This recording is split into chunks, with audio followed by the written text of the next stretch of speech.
Loin d'être un slogan de propagande, le projet de gouvernement du président de la République, Denis Sassou Nguesso, irrigue désormais tout le tissu économique de la nation et pose de manière durable les jalons de la reconstruction et du développement du Congo. Dans ce programme de gouvernement, le chef de l'État entend mailler le pays en infrastructures de base à travers la construction du pont route-rail entre Brazzaville et Kinshasa sur le fleuve Congo, aménager et équiper les espaces d'implantation des activités économiques dans chaque chef-lieu de district et aux frontières des voies de communication d'intégration régionale. Enfin, contribuer à la construction du corridor dit 13, reliant Ouesso au Congo à N'Djamena au Tchad via Bangui en République centrafricaine. C'est donc dans cet ordre d'idées et dans cette disposition d'esprit que le champion de la construction des infrastructures en Afrique centrale, le président Denis Sassou Nguesso, se rendra à Ouesso, chef-lieu du département de la Songa, pour procéder au lancement officiel des travaux de construction du pont sur la rivière Songa. Mais depuis des lustres, les usagers du tronçon Ouesso-Infondo Frontière RCA franchissent la rivière Songa par le biais du bac de la société CIB. Même les deux bacs de la CIB qui assurent la traversée ne sont pas à l'abri de certaines difficultés, nous assure un agent de la dite société. En période d'étiage, les bancs de sable ne permettent pas de faire de bonnes rotations au risque de voir ces bacs s'échouer. Ces difficultés sont aussi observées en temps pluvieux.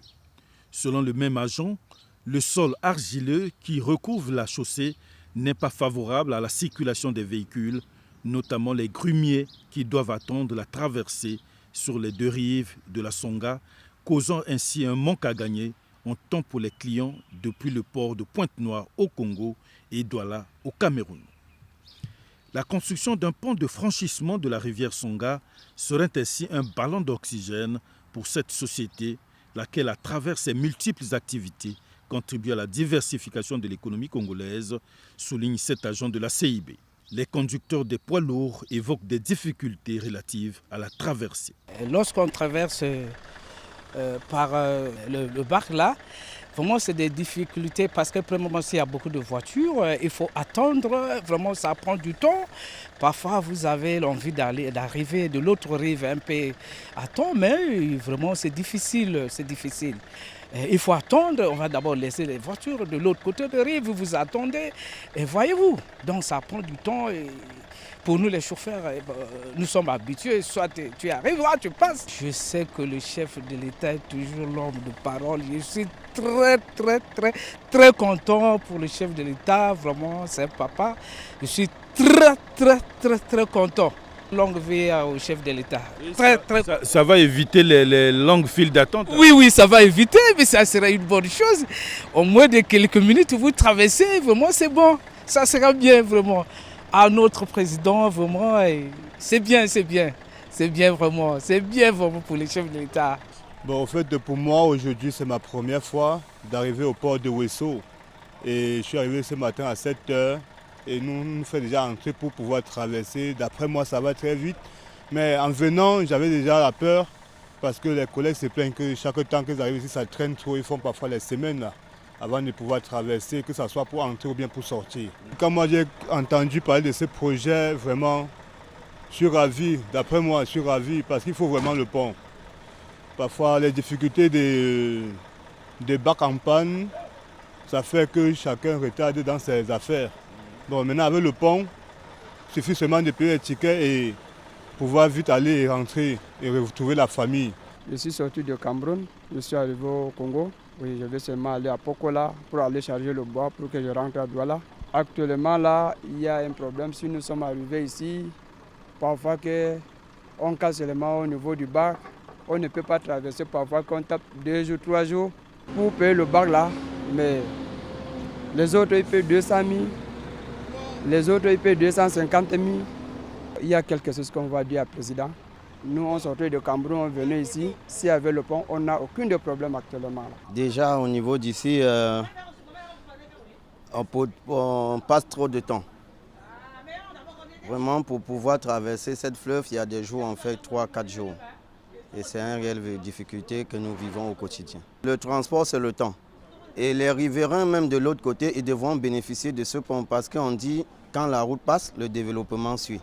Donc je pense que si le pont serait passé, on devait avoir la facilité de transporter la marchandise pour l'autre côté, parfois à moindre coût aussi. Vous savez, lorsque nous quittons Brazzaville pour aller dans la Likuala, d'abord la première difficulté, lorsque vous arrivez ici, lorsque le bac est fermé, on ne peut pas passer. Déjà, quand vous avez une urgence d'aller de l'autre côté, vous ne pouvez pas, vous êtes obligé de dormir ici. Ça c'est de 1. De 2, vous savez, lorsque nous allons là-bas, on doit payer le bac, la traversée. Vous voyez, par exemple, avec les véhicules Hilux, vous devez payer 25 000 francs. Bon, je ne connais pas par traversée, aller-retour. Donc, quand nous allons, nous payons 25 000, le retour 25 000. Ça, c'est pour les pick-up. Maintenant, pour les gros véhicules, vous voyez combien ça coûte. Voilà, donc ça, c'est la deuxième difficulté. Et quand il pleut, de l'autre côté, le bac ne peut pas travailler. Donc, nous sommes obligés soit de dormir de l'autre côté, soit d'être bloqués de ce côté-ci. En temps d'intense trafic, combien de temps pouvez-vous rester de ce côté-là pour aller? Bon, vous voyez, il y a plusieurs véhicules, tel que vous le voyez ici, les véhicules sont alignés. Donc, chacun attend son tour. On peut faire 2 heures, 3 heures, vous voyez un peu. Et pour quelqu'un qui va jusqu'à Infondo, attendre près d'une heure ici, vraiment, ça ne nous arrange pas. Et une fois le pont construit, quel sera le bénéfice pour vous les usagers? Alors là, on attendait ça depuis longtemps. Et quand on a suivi au niveau des médias que le président va arriver pour la pose de la première pierre pour construire le pont sur la Sanga, c'est vraiment un plaisir pour nous qui faisons la route. Voyez-vous, on peut arriver ici et on traverse comme le pont, les Fini, la Lima, ainsi de suite. Pourquoi pas à ce niveau-ci? Donc lorsqu'on arrive, s'il y a le pont, on traverse, il n'y a pas de souci, on continue notre route. Mais avec le bac, c'est vraiment difficile. Avec le bac, c'est difficile. Et lorsqu'on traverse, avec la construction du pont sur la Sanga, vous voyez bien, nous avons d'autres pays limitrophes. On peut aller jusqu'au Cameroun, jusqu'en Centrafrique, vous voyez. Donc, il y aura une intégration sur-régionale. Merci. Au revoir. On va à Infondo.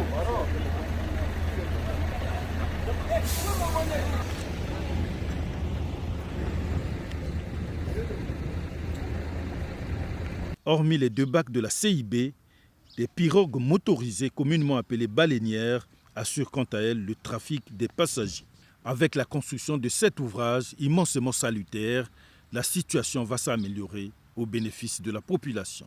Pour traverser, on porte toujours la pirogue. Là.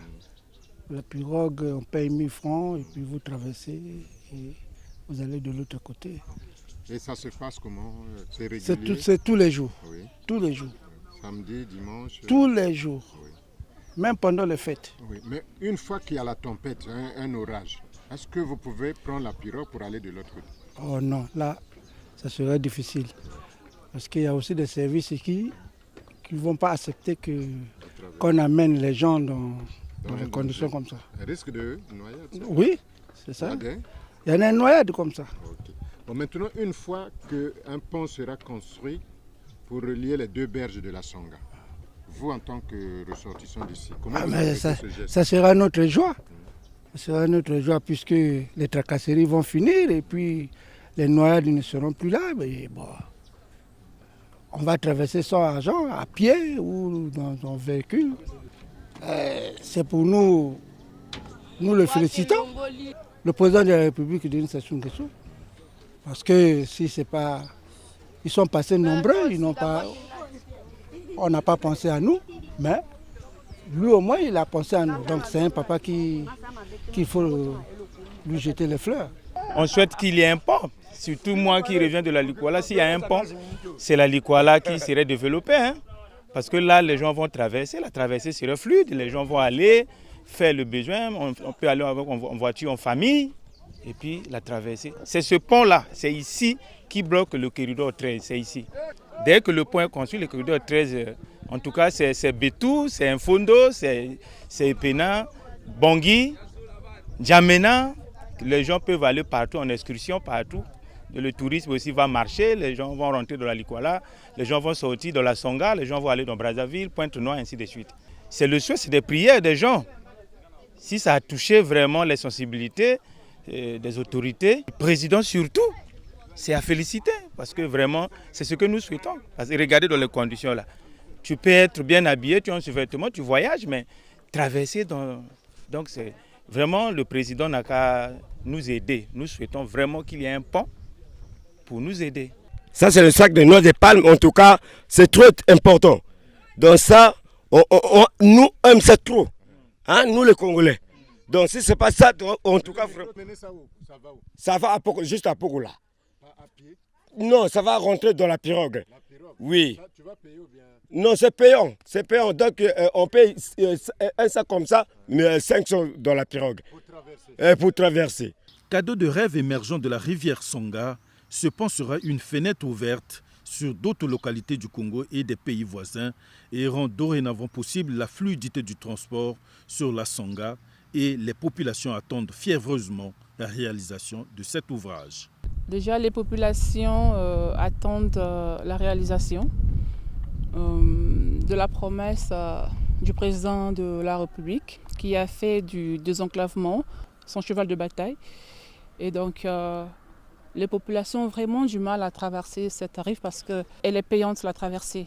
Et donc, vous voyez un peu nos mamans qui vaquent à leur occupation agro-pastorale, elles ont du mal à évacuer souvent leurs marchandises à cause de la traversée qui coûte cher. C'est plus la CIB qui entretient cette route et ça va toujours pas parce que quand il pleut, on a du mal à faire cette route. C'est compliqué, ça cause beaucoup d'accidents et des fois on est obligé d'arrêter le trafic parce que la route elle est tellement en mauvais état.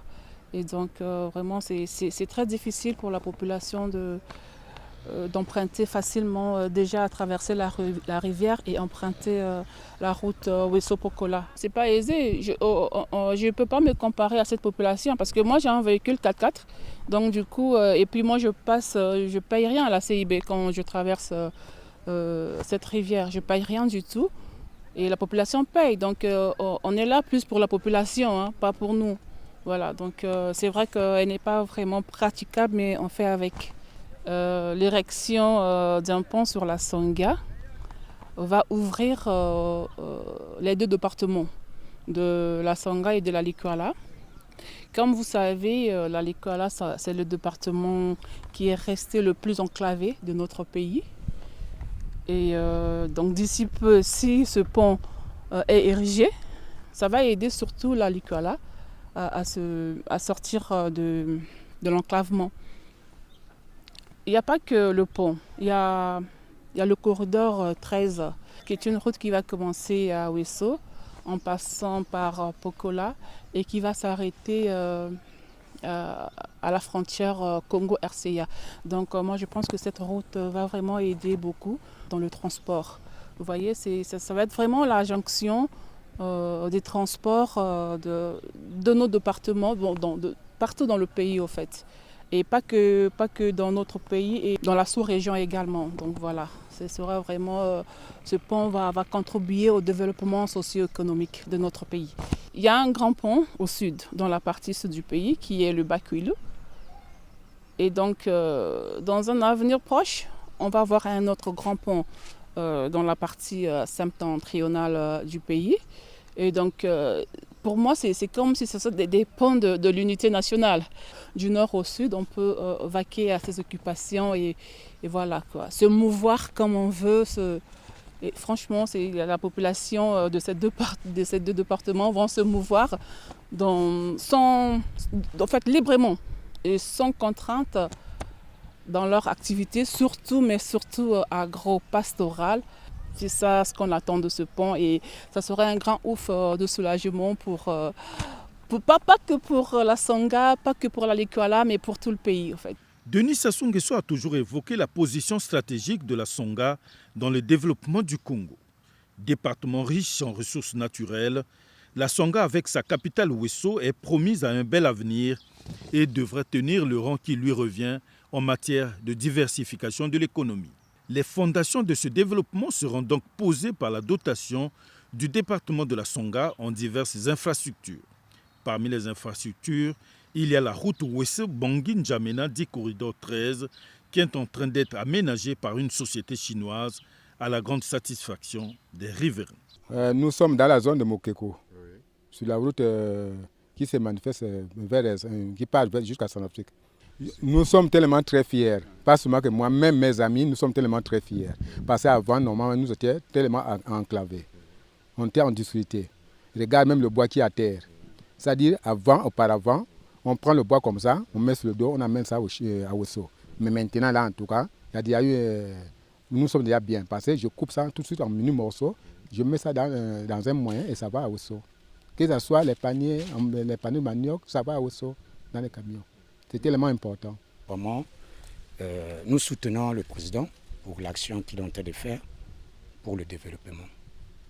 Parce que depuis longtemps, nous sommes en difficulté pour la route.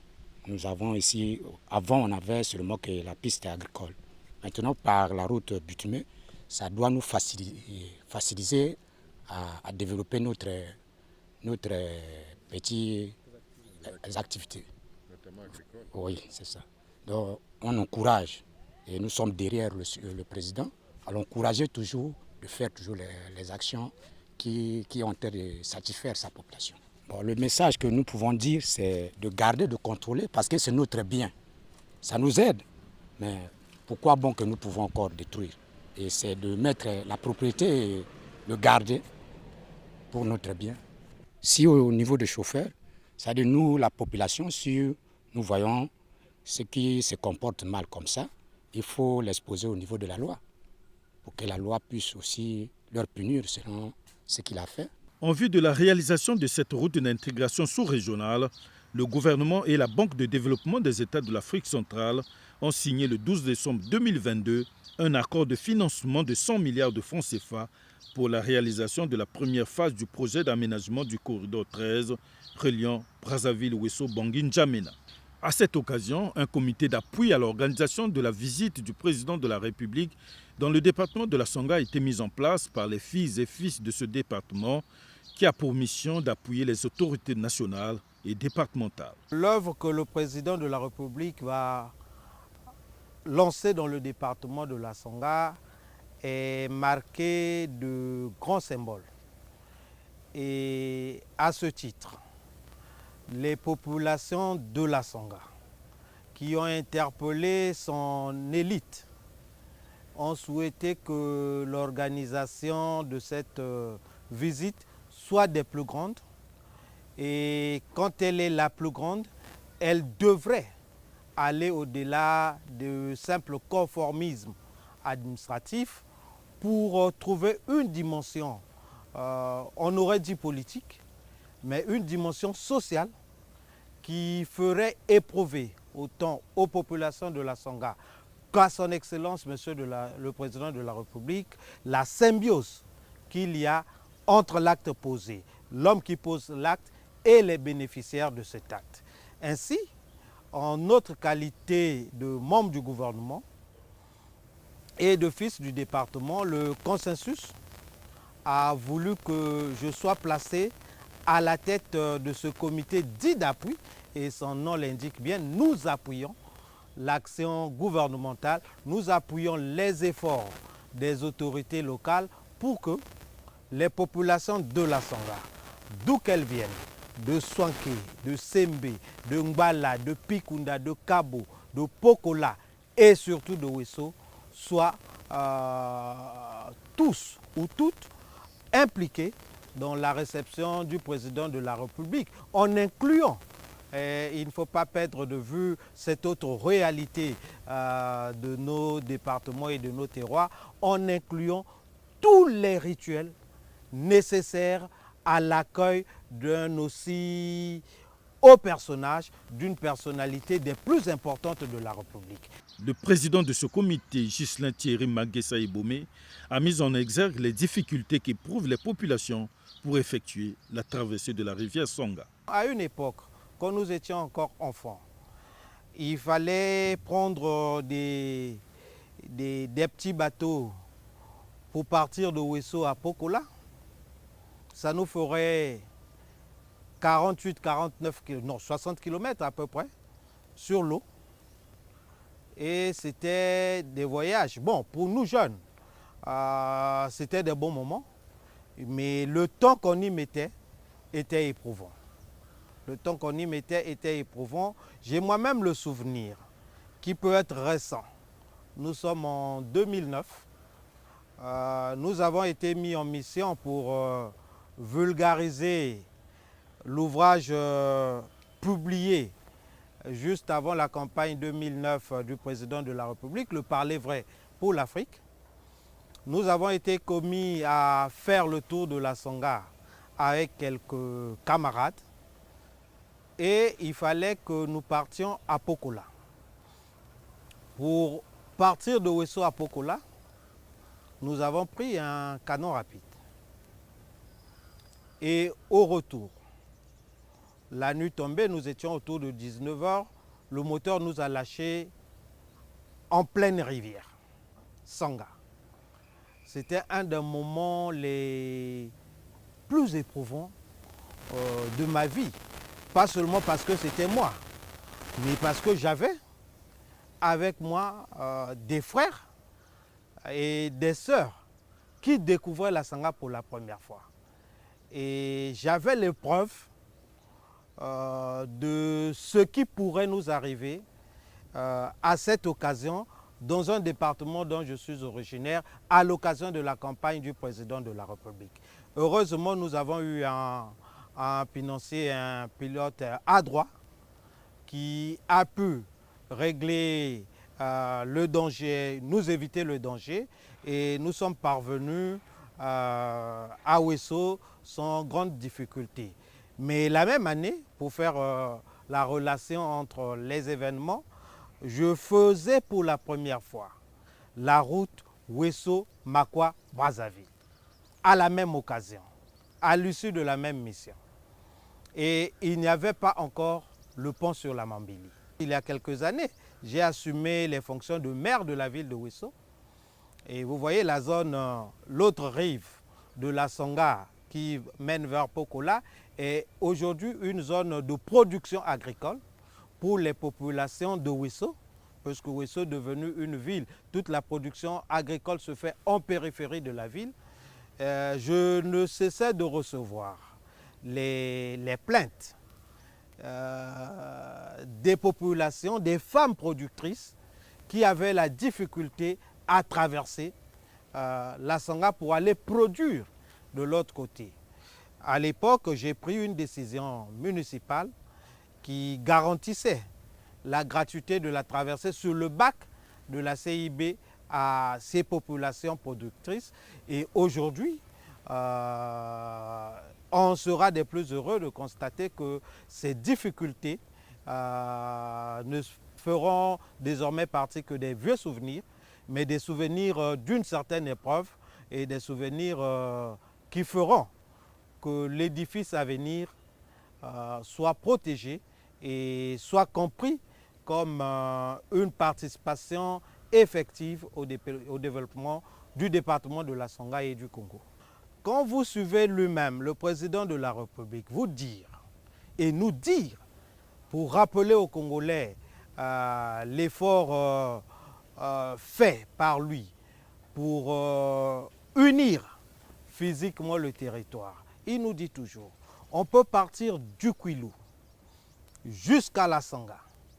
Tous les ouvrages de franchissement ont été construits par le président Denis Sassou Nguesso. Il ne lui restait, du point de vue de la symbolique de l'unité du territoire, physiquement, que le pont sur la Sanga, qui fera de telle sorte que le Congo, physiquement, devienne un seul et même territoire, parce que, en enjambant la Sanga par ce pont, nous aurons à rencontrer nos frères et sœurs du département de la Likwala qui, depuis quelques jours ou quelques mois, sont en difficulté. Mais pour le département de la Sanga, nous aurons réussi à unir aussi le territoire, parce que quand vous voyez la carte de la Sanga, nous avons deux parties sur les deux rives de la Sanga. La rive droite, je dirais par ici, à Ouesso et les autres districts. Et sur la rive gauche, vous avez Pokola et Kabo de l'autre côté qui sont quelque peu séparé du chef-lieu du département. À partir du pont, la Songa, je dirais, comme on dit, Namotindo Yaweso, va s'embrasser avec elle-même, deviendra un territoire uni. Le Congo lui-même deviendra un territoire uni, mais nous aurons réussi l'intégration sous-régionale parce qu'à partir de cette route, nous irons au Centrafrique et au Tchad, l'ensemble du territoire de l'Afrique centrale, à partir de la Songa, deviendra un territoire uni. On aurait de la plus belle manière réussi l'intégration physique de l'Afrique centrale et je crois l'intégration des peuples se suivra et se fera aisément dès que l'intégration physique aura été réalisée.